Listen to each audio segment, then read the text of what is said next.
Hey everyone, Matt's Mox here, and guess what? I'm filming these back to back.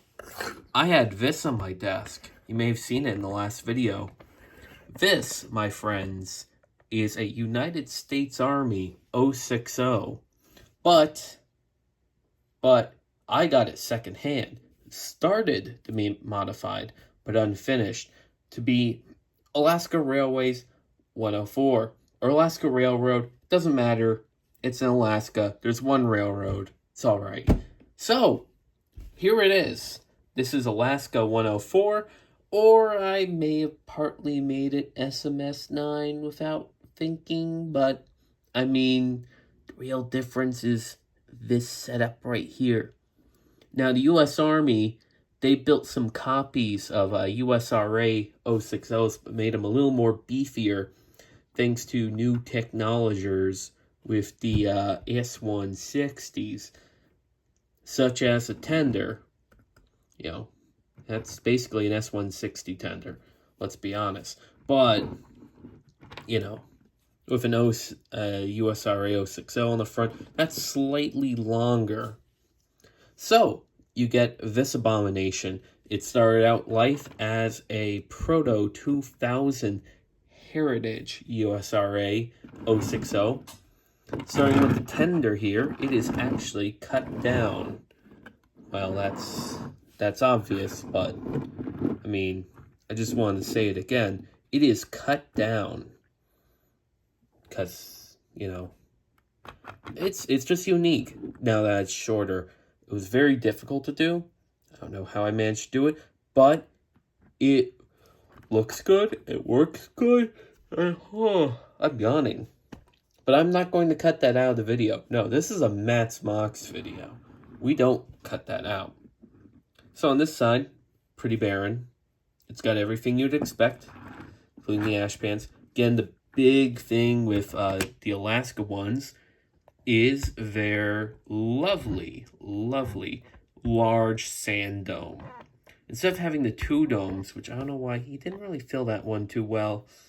But, I mean, this one, very good. It is the right size, just everything about it's nice. It's got the wiring, and it looks pretty good. They also had two dynamos, because two dynamos are better than one. Bell placement's a little weird, but that's because of height restrictions, because the line was kind of narrow gauge. But with the second dynamo, they're able to run accessories and some head-end power. Not a lot, but some.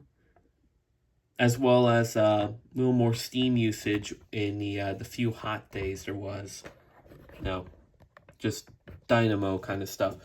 What really makes this engine unique is the front. It's got quite the look.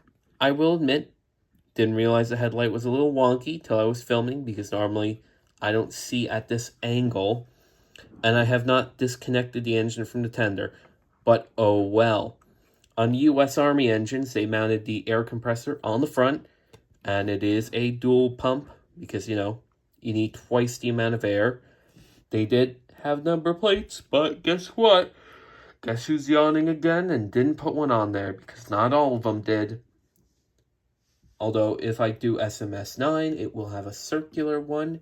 If I was to do Alaska Railroads 104, it would be either square or none.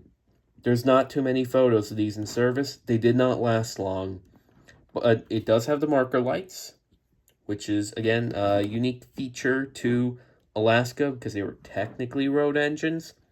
They were definitely pretty beefy for road engines.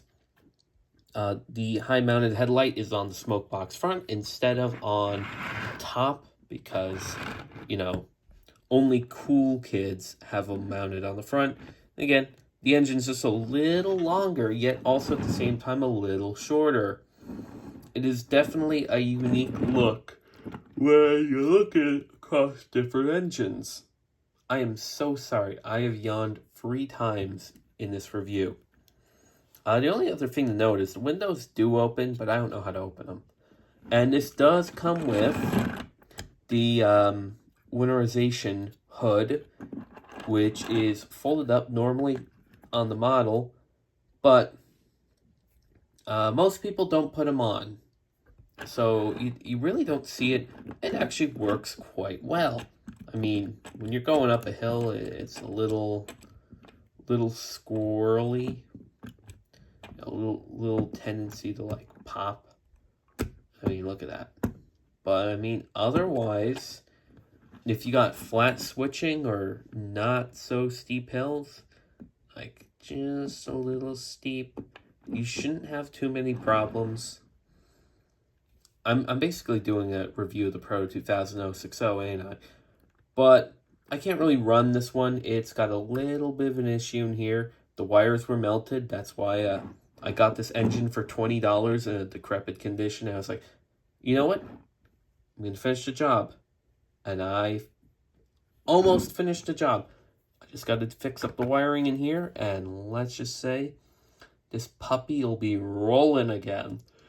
And it'll look so darn good.